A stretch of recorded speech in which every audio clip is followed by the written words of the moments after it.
घाटशिला उपचुनाव के लिए झारखंड मुक्ति मोर्चा एक तरफ जबरदस्त तरीके से रणनीति बना रही है, लेकिन अब खबर आ रही है कि पार्टी के अंदर ही कई मुद्दों को लेकर वहां अंतर्कलह है, कई द्वेष भी नजर आ रहे हैं। देखिए, जिस तरह से रामदास सोरेन के निधन के बाद वहां उपचुनाव होने जा रहे हैं और ये तय लगभग है कि जेएमएम की तरफ से सोमेश सोरेन, जो रामदास सोरेन के बड़े बेटे हैं, वही कैंडिडेट होंगे। तो तमाम जो बहरागोरा से विधायक हैं, चाहे वो समीर मोहंती हो और पुटका से विधायक जो जेएमएम के हैं संजीव सरदार, दोनों ने एक्सेप्ट कर लिया बतौर कैंडिडेट रामदास सोरेन के बेटे को। और उनके जिताने के लिए ये दोनों जो विधायक हैं वो इलाके में घूम रहे हैं और लोगों से अपील कर रहे हैं कि रामदास सोरेन के बेटे को हर हाल में यहाँ से जीत मिले। लेकिन इस बीच जब खबर आई कि एक कैंडिडेट से पहले एक मंत्री के तौर पर प्रेजेंट कर घाटशिला में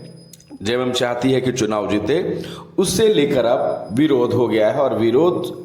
अंदर कर रहे हैं बहरागोरे से जेएमएम के विधायक समीर मोहंती और पुटका से विधायक संजीव सरदार। इसके पीछे तर्क बताया जा रहा है कि हालात उस समय अलग थे जब रामदास सोरेन को यहाँ से मंत्री बनाया गया था। चंपईदार पार्टी छोड़ चुके थे और चूंकि आदिवासी वोट पर जबरदस्त तरीके से पकड़ होनी चाहिए थी घाटशिला में, लिहाजा रामदास सोरेन को मंत्री बनाया गया और ये दोनों शांत रहे, खामोश रहे। लेकिन इस बार तो स्थिति अलग है, लिहाजा पार्टी में वरीयता के साथ साथ जिस तरह से पिछले विधानसभा चुनाव में बीजेपी के कैंडिडेट को दोनों ने जबरदस्त तरीके से हराकर विधायक बने हैं, तो लिहाजा पार्टी इस लिहाजे इन दोनों में से किसी एक को मंत्री बनाए, कैबिनेट में जगह दे। अब ये एक बतौर कैंडिडेट के तौर पर सोमेश सोरेन को तो दोनों ने एक्सेप्ट कर लिया, लेकिन ये अब 100% ये अंदर की खबर है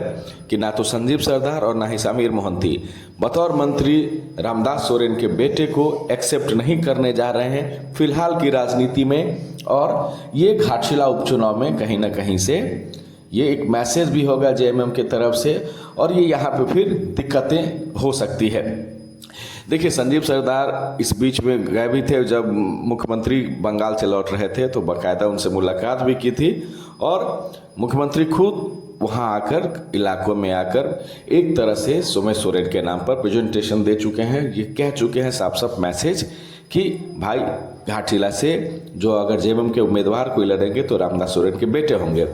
लेकिन उनको भी ये खबर लग गई है कि ना तो संजीव सरदार और ना ही समीर मोहंती किसी भी हाल में बतौर मंत्री